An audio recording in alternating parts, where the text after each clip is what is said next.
Break Fix Podcast is all about capturing the living history of people from all over the autosphere, from wrench turners and racers to artists, authors, designers, and everything in between. Our goal is to inspire a new generation of petrol heads that wonder, how did they get that job or become that person? The road to success is paved by all of us because everyone has a story.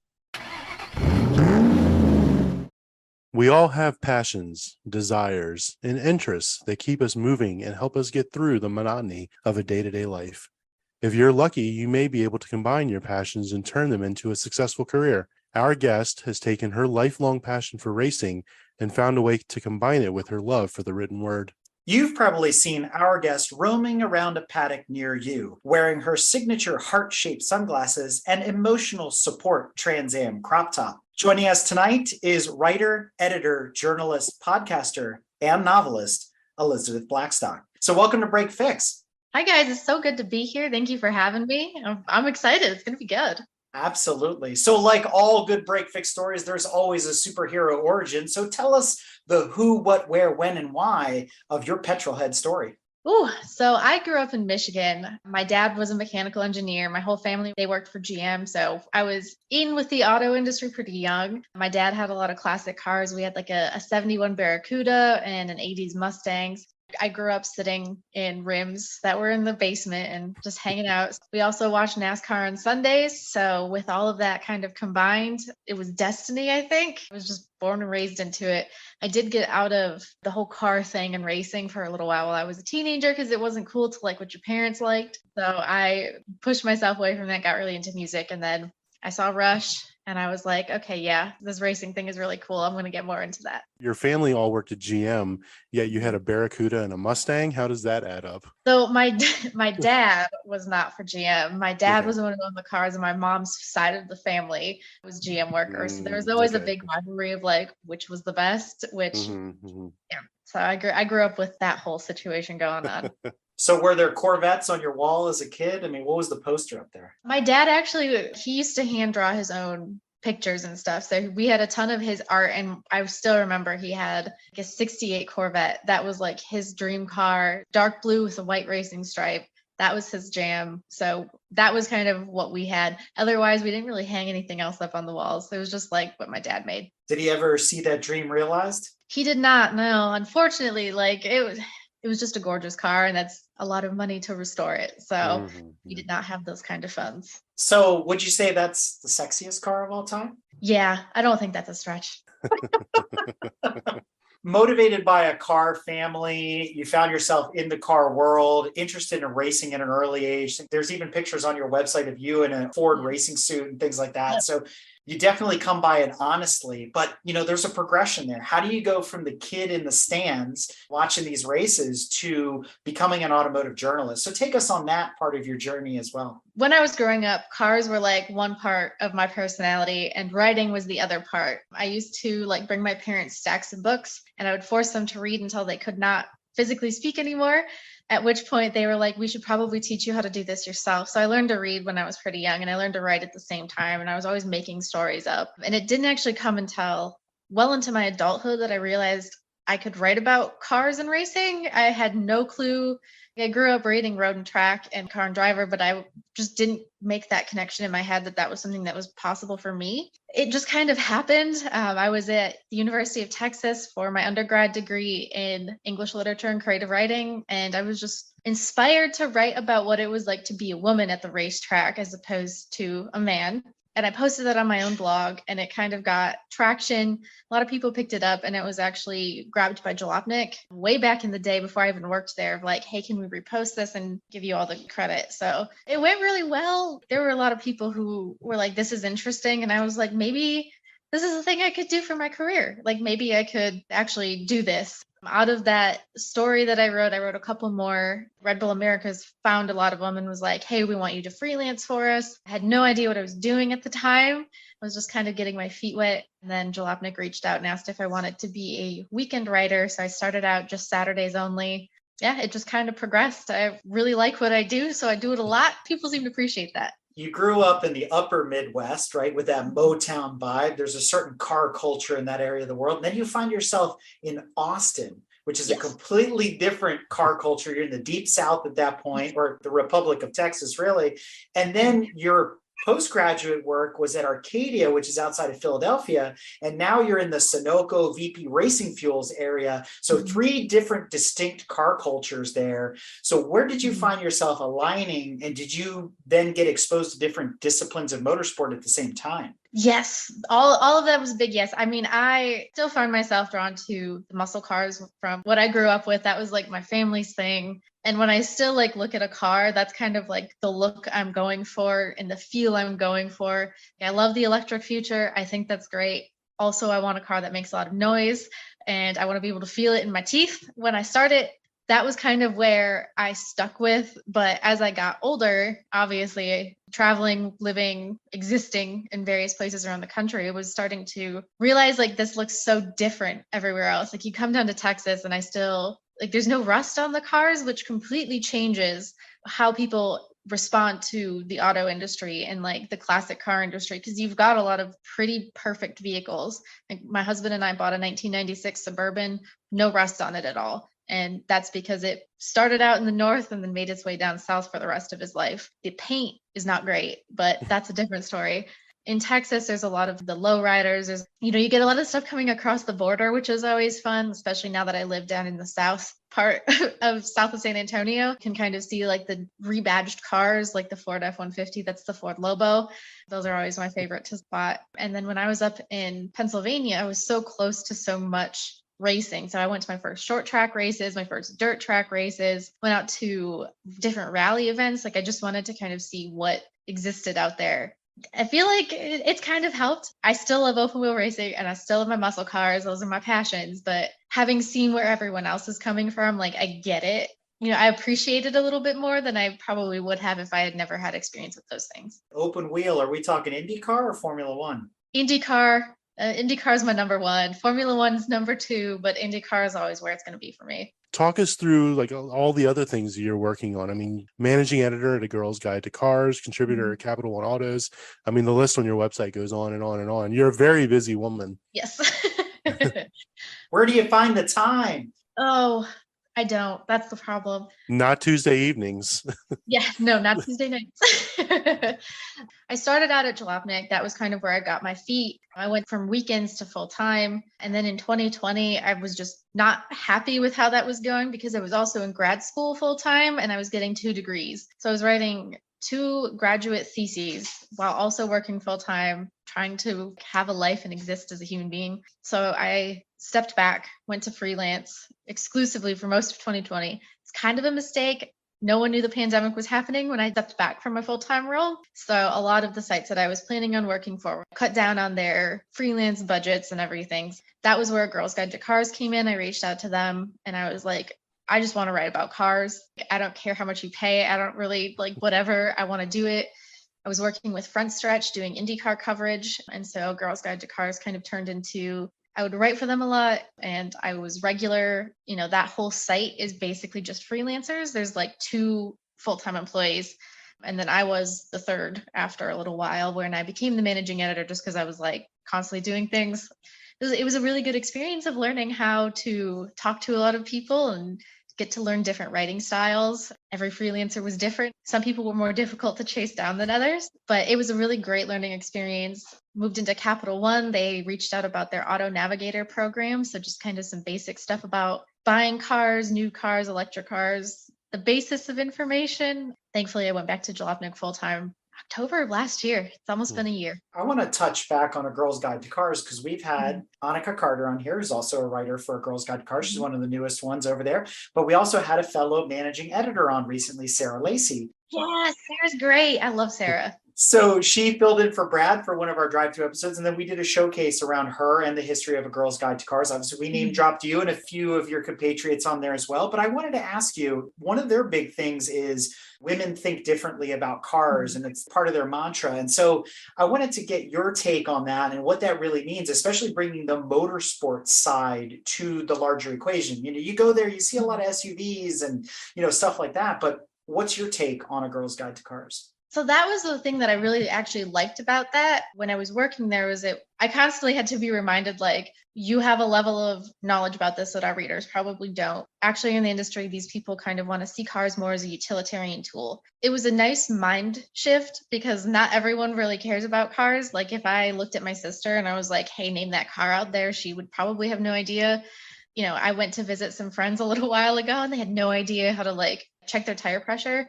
So it was just kind of basic things where there were these reminders happening that, most people don't relate to their cars with a passion. Like people relate to their cars as a tool that gets them from point A to point B, that does the things they need it to do. It's an appliance like their toaster, Yes. right? Yeah, exactly. It's an appliance. You appreciate the fact that you have a stove, but you don't really have to be passionate about what that stove's specs are in order to use it. It was an interesting mind shift, but there was also the opportunity for me to take my perspectives on motorsport and on like a Dodge Challenger that I drove, to take these and like, here's why this is empowering for women. Here's a different perspective on it. You don't have to be passionate about it, but you can appreciate the feeling that you get when you're driving something that's a lot faster than, what you take the kids to school in, to just bring it down to a different level of, this is the visceral feel you're going to have from this vehicle. Here's a different way you can look at what cars are, see it as something enjoyable instead of just like, this is another part of my life. All right, so I got to ask this pit stop question. Coupe, sedan, convertible, hatchback, station wagon, or minivan? The answer's got to be hatchback. Like, I'm a real sucker for hatchbacks. I have a little Mazda 2, and it's the love of my life. B-specs for the win. Yes, that was the first car I bought when I got to college, and I've had it ever since, taking care of it. It's my little go-kart. Got to be hatchback. We're hatchback fans here as well. Okay, good. There's a constant debate about what a hatchback really is versus a liftback. There's some subtle nuances there, but it's okay. We like all things that the back's open.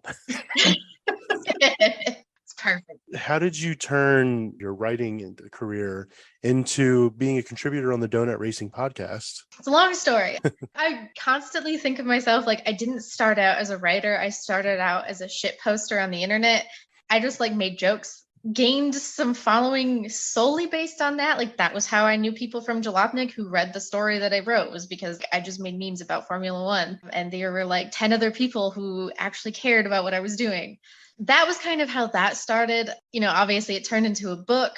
I was working full time at Jalopnik, but Jalopnik has like questionable credentials depending on who you ask. There are a lot of polarizing opinions about the website, which is fine. But when I started the book with Alanis King on Rich Energy and Formula One and the Haas saga of 2019, that kind of gave it a legitimacy of like, okay, well, she's not just a jokester and she probably knows what she's talking about. A little bit difficult to get that credibility when you're a lady sometimes. I think the donut folks reached out because they recognized that I had like a similar sense of humor about stuff. Like I wasn't taking Formula One so desperately seriously. And when you like look at a lot of the podcasts about F1, it's just a lot of boring British dudes talking deep specs and news and technical regulations. And like, that was not something I cared about. And that was not the direction they wanted to go. So I can't even remember who it was who reached out. There've been like a bunch of changes since we first talked about the Donut Racing show, which started out in 2020. Like that was when the idea was pitched and it finally kind of came to fruition. Nolan Sykes, like we had followed each other on the internet. Alanis was an obvious next choice. She and I vibe really good. You have to when you write a book with someone. So it kind of just spiraled into this, let's do something that's fun, gossipy, but also brings in the race experience of like, here's something for the hardcore fan, but here's the off-track drama that you might care about or that you might find interesting. It's been a good blend. We know that Nolan is the calmer, more mild-mannered of the two, right? So does James Humphrey actually scream as much in person as he does on video? Yes. He's a very he's a very animated person to have a conversation with. Keeps it fun. Got to have that energy flowing. Bring you up to speed. Yes, exactly.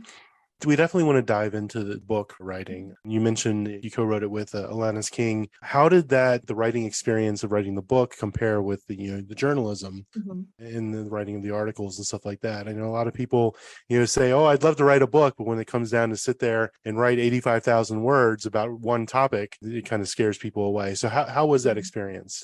So I wasn't ever really scared of like the longer format. My introduction to writing has always kind of been the longer ones. Like when I was in high school, every November I would do National Novel Writing Month. So you write 50,000 words in the month of November, usually for just one project. That was something I did every year. So that was what I wanted to do. Like when I got to college, it was really hard to transition to my creative writing classes that were like, you have to have this 1,000 words or less. And I'm like, I want to give you a book. I have too many ideas. I kind of offered that perspective to Alanis. Her response, so the day I left Jalopnik full-time as a staff writer, a literary agent reached out to myself because I had posted my email address in my goodbye blog to say like, hey, here's how you can find me. And he was like, I just watched Drive to Survive. I just saw the episode with Rich Energy. I Googled it to learn more.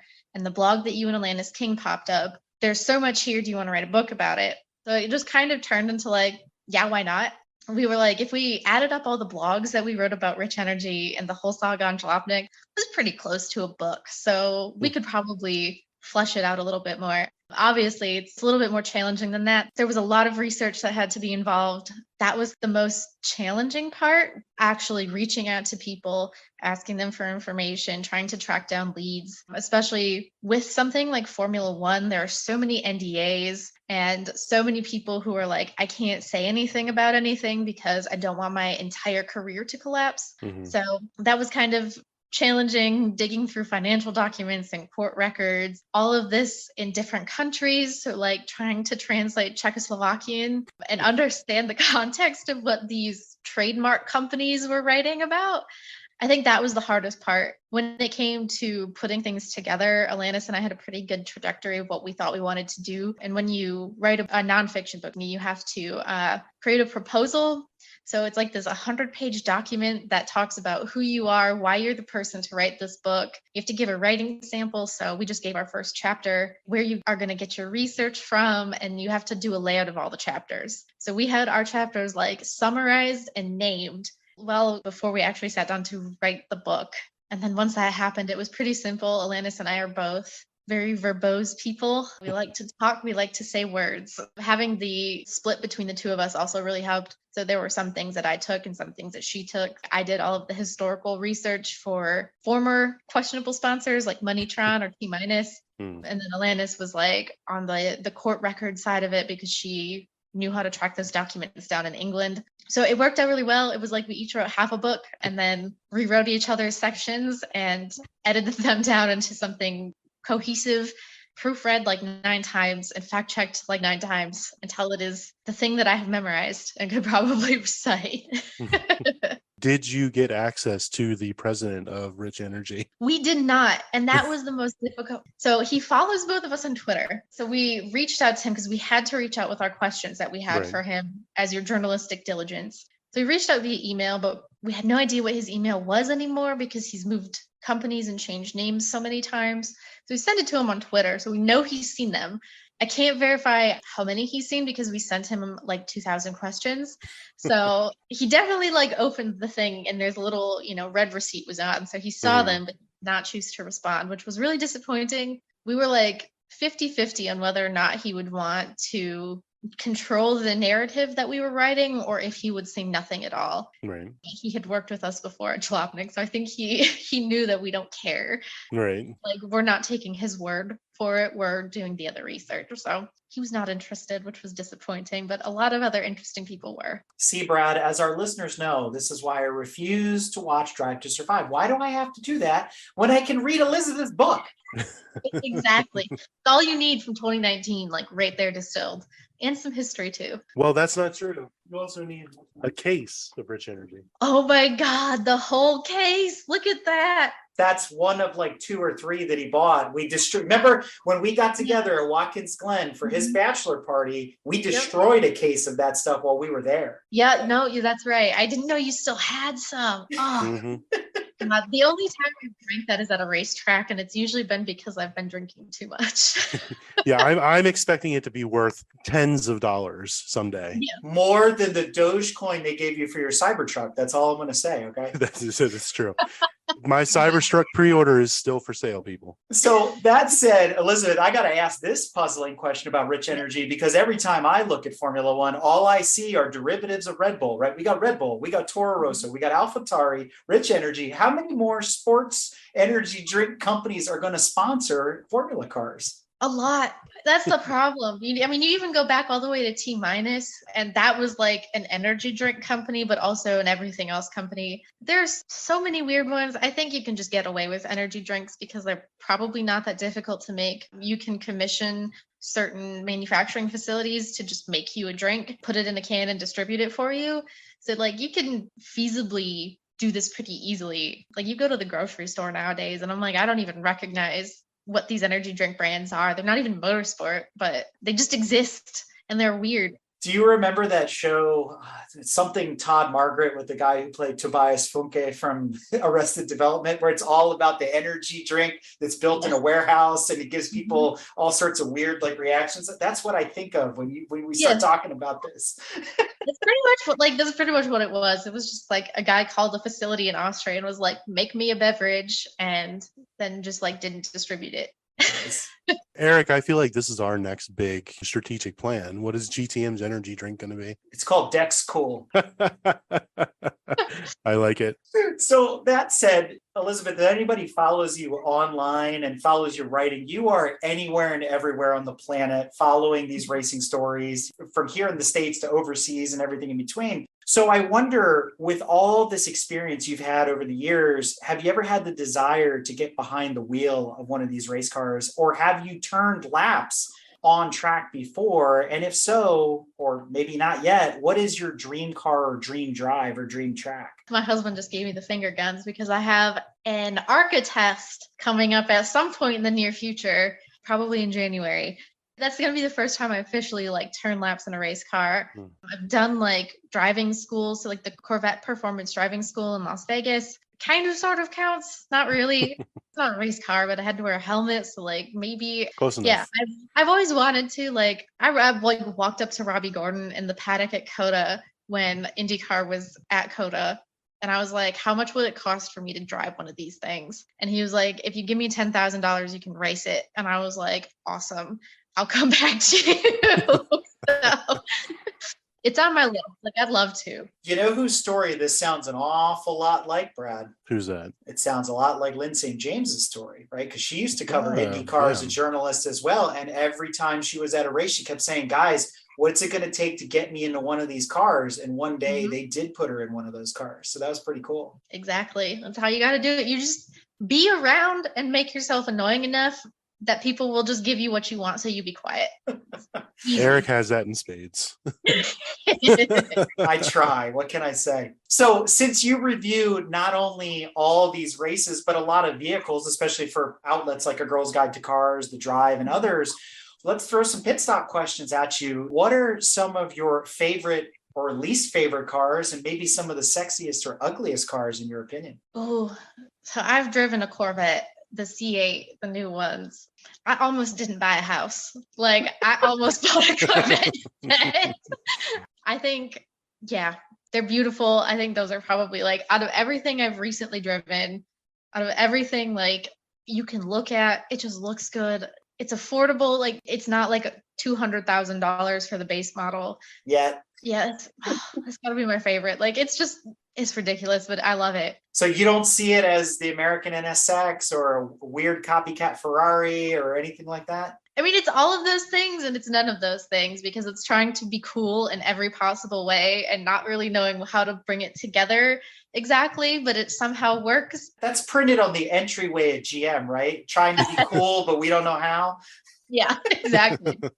Out of everything I've recently driven, that was my favorite. I've also driven some less than stellar vehicles. Like, I drove the Hyundai Kona, just base model. Did not enjoy it. Like I always say, no one aspires to own a rental car. It's just... No, exactly. Some inspiring vehicles and some very uninspiring vehicles. So I got to ask, what's the ugliest car of all time? Ugliest car of all time. Oh, is this because we wrote about the ugliest car of all time on Jalopnik today and everyone got upset? No, we ask this all the time. Oh, that's funny. Okay, so my coworker today wrote a story of like what's the ugliest looking car of all time and used the Ford RS200 as the cover photo. I saw that, yes. Yeah, people got upset. Oh God, ugliest car of all time. When we had that like spate of just generic minivans in the late 90s and 2000s, all of those, every single one of those. My friend, her family would get a different minivan all the time. I could never tell the difference aside from like when you'd get in and it's like, oh, this one has screens in the back of the headrests. But like they were just all so sad to look at. It's not a very good answer, but it's my answer. It's a good enough answer. But it's not the Pontiac Aztec, is what you're saying? No, I find that the Pontiac Aztec has some charm to it. It's ugly, but it appreciates what it is. I can respect its self-respect. Adam must listen to our show because this article like speaks to something we've been talking about for weeks now. Sorry.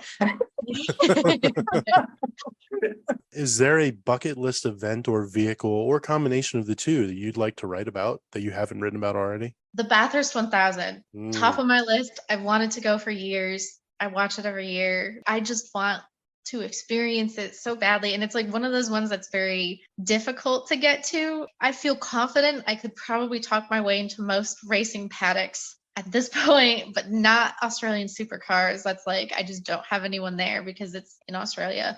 And the 24 Hours of Le Mans is another one. Like, I don't even want to like cover that as a journalist. I want to go as a fan and like camp for the whole weeks and like live the life, just pretend that I'm French for a little minute. I think those are my two biggest ones. Yes. Are you going next year for the 100th? Okay, so I am trying to get something lined up with NASCAR for the Garage 64 project that they've got going on. I want to go so bad. I'm trying to pitch it in a very interesting, neat way of like, let's do a feature series of the development of the car, the selection of the drivers, then ultimately like getting there. I want to do that so bad. Like, but the 100th only comes once unless you wait 9 more years and then there's a second 100th. Yeah, exactly. It's like the Indy 500's like 100th anniversary and 100th running. You can get one or the other. It'll be fine. I'm going for the anniversary. I think it's going to be epic. And only because you see all the cars that are slated to come out. Next year is going to be the grudge match of matches between marques that we haven't seen on the big stage in a long time, like Cadillac, like BMW, like Peugeot and Ferrari and Porsche and everybody in what used to be LMP1, now in GTP. I think it's just going to be an epic week of racing. So it's going to be a lot of fun. Like, I like sports car racing, but it's not my favorite discipline. But with everything that's going on in the new car developments and, you know, the hypercar regulations between series, like, I'm actually pretty stoked about it. Like, it's nice to see it finally coming together. Yeah, it is. And it's coming together on multiple levels, not just between IMSA and WEC, but also between IMSA's, let's call it sister organization, SRO World Challenge. They're getting more tightly coupled as well. You know, seeing things like the new S650 GT3 Mustang running in both series next year, which is pretty cool as well. We're always excited about multi-class racing, sports car racing. It's just probably some of the best stuff to watch live, not just on TV as well. I mean, that's my opinion. Take it for what it is, right? You know, we've been very fortunate on this show to have what we call several glorious ladies of racing. And we've noticed that one of your sweet spots is history's forgotten female racing drivers.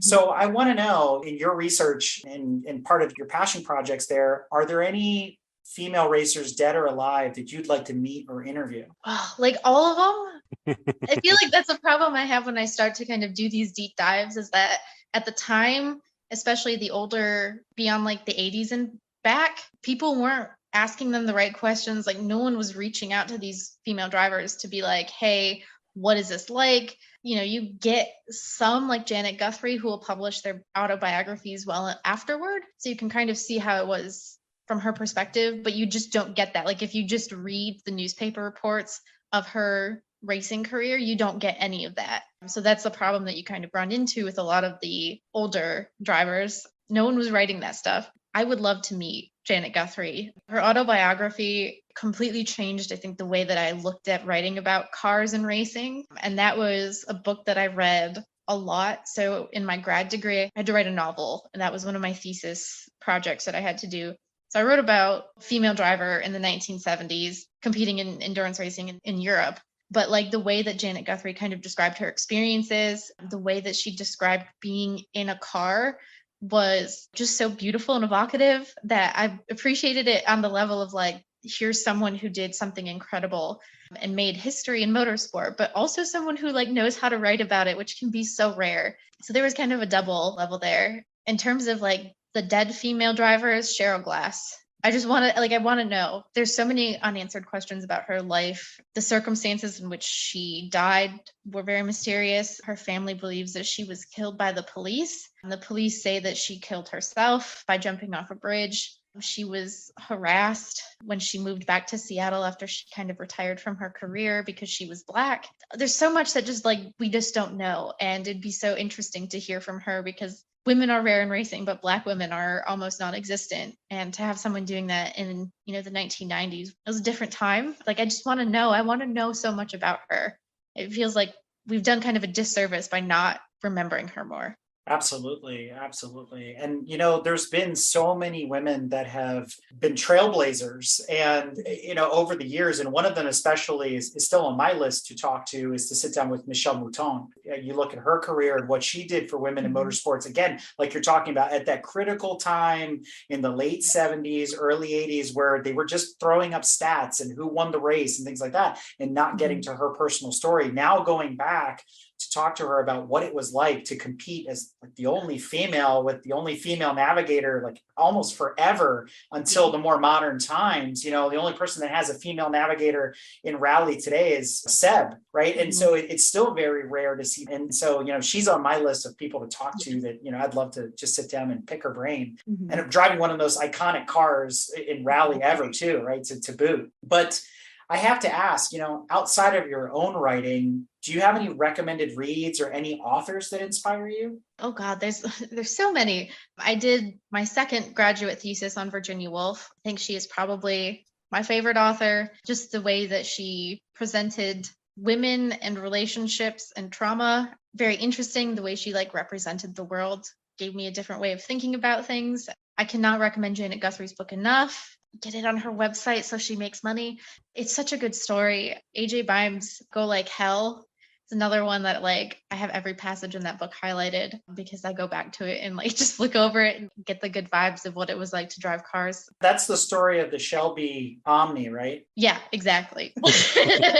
That's what GLH stands for. Goes like hell.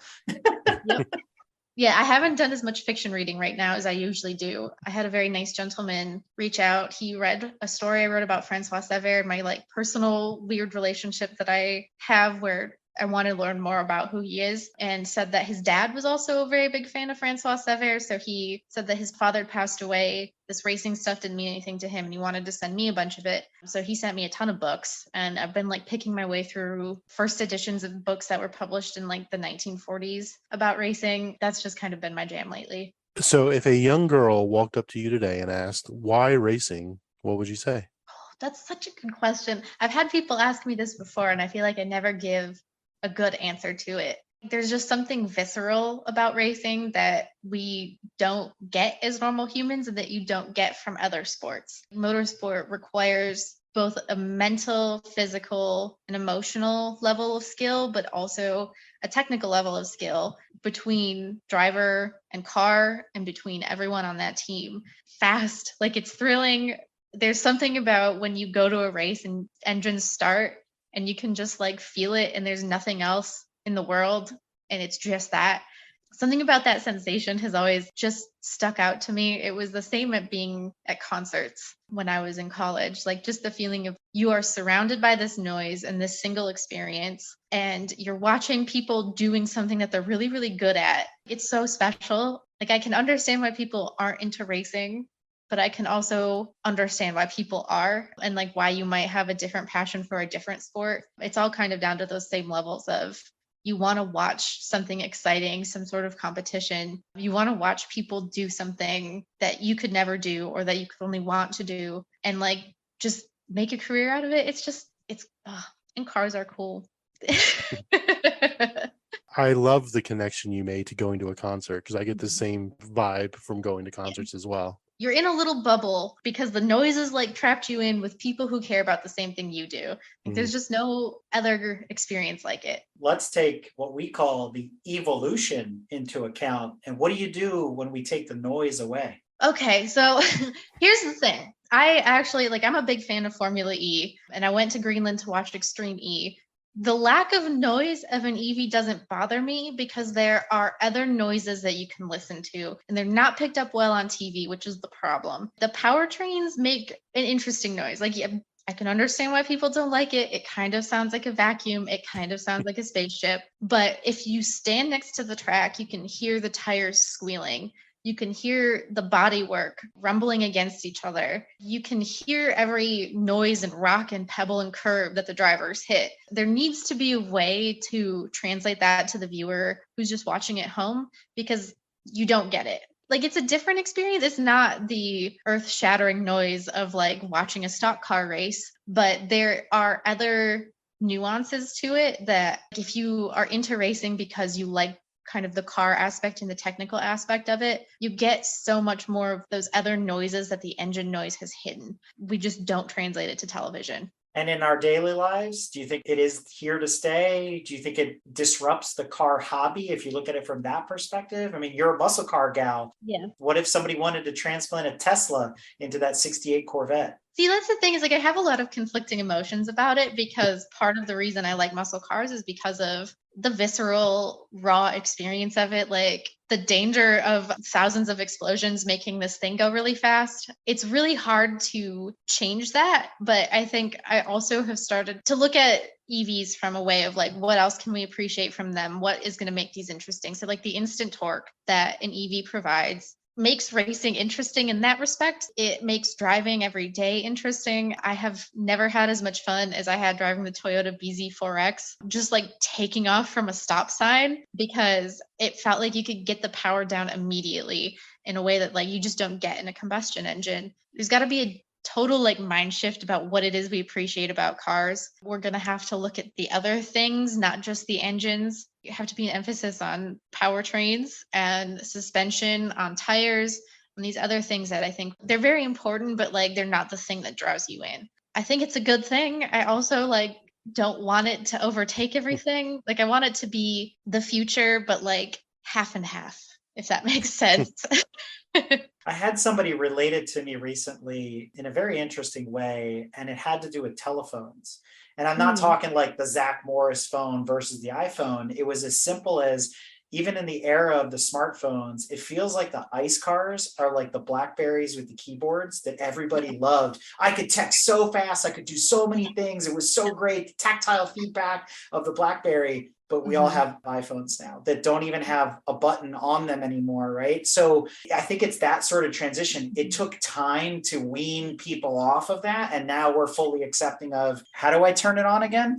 Yeah, that's a really, really good metaphor. I've never thought of it that way, but that's kind of exactly what it is. When you have some late changers, my husband just got rid of his BlackBerry with the keyboard not that long ago because he was absolutely not doing the smartphone thing. And now that he has one, he's I can't believe I ever had the little ticky-tack keyboard. I think that's going to be the way a lot of people turn to. I mean, even when you think about the amount of people who just specifically purchase those keyboards that make noise because they make that satisfying noise, there are still folks out there who care about stuff like that. Then there's other people who whatever you give me, I'll just take. And that's the one thing that people need to remember, is that there's still going to be plenty of old cars to go around. There's people with massive collections, and we're seeing this now in partnership with some other groups that we work with, cars that are going up for auctions. Guys are getting older. They're what am I going to do with 50 cars? I don't even drive 2 of them, out of the ones that are there. So there's going to be plenty of cars coming into circulation. And so if you're still interested in, petrol powered cars, I think there's going to be something for everyone. The question is, does the market correct itself? And, do we go all crazy like we've seen? We'll save that for another day. We'll put a pin in it. We'll look for that article on Jalopnik and A Girl's Guide to Cars. Yeah, now you got me thinking about it. What's next for Elizabeth Blackstock? What's on your horizon? So in the background here, I have my calendar that I just bought that I have finally started filling out with things I need to do. Is that a doomsday countdown calendar? What is that? Pretty much, honestly. For the rest of the year, I'm actually getting my next project or projects in line. I have my graduate thesis novel that I wrote that is like done. I just need to edit it, and then I want to have that published. I have a different novel that I wrote while I was in the middle of the pandemic that was based on a different thesis that I wrote for my undergrad degree, also about race cars in the 70s. So I want to like get those done and like submit them out to places while people are interested in race car. Like Formula One has had such a resurgence. I think this is a good time to kind of capitalize on that. I have some other nonfiction book ideas that I'm putting together for Formula One in America and the socioeconomic changes that have dictated the way that women have competed in motorsport, a broader look at why women have competed in certain eras more than others. Those are what's on my agenda, along with everything else I do on a daily basis, such as Jalopnik and the Donut Racing Show and all the various and sundry things I have lined up. Do you have any shout outs or promotions? Obviously, the book. Anything else you want to share that we haven't already covered? Yeah, my book Racing with Rich Energy is coming out soon. You can order that on McFarland Publishers or Amazon, preferably McFarland Publishers. I get more money that way.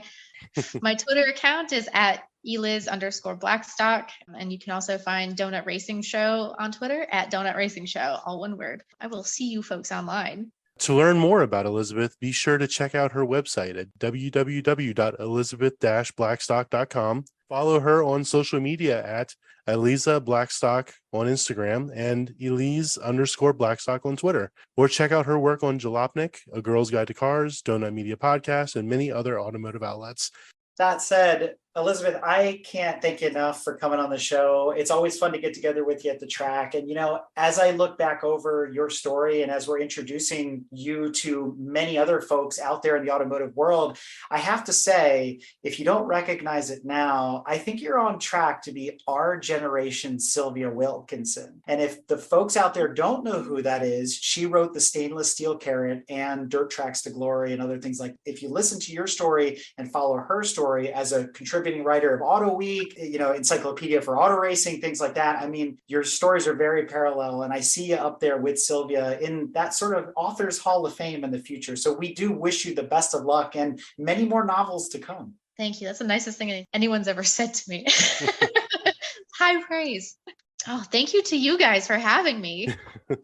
It was great to catch up with you guys and actually have a conversation that's not on the telephone. Next time we run into you at a race, I'd like to get the book signed. I've already pre-ordered it. Absolutely. On Amazon, look at him. Nope, McFarland. I did it through the link on her website. Thank you very much.